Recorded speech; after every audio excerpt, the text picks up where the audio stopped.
Very good.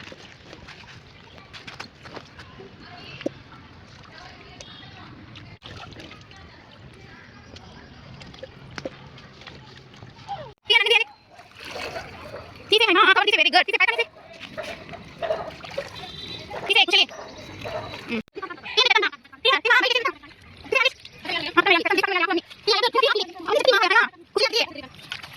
పక్కన వేయాలి ఆకులన్నీ.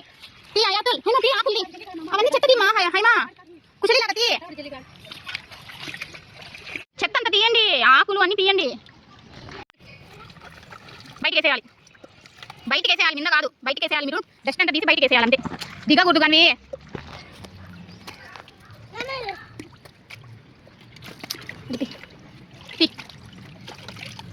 Very good.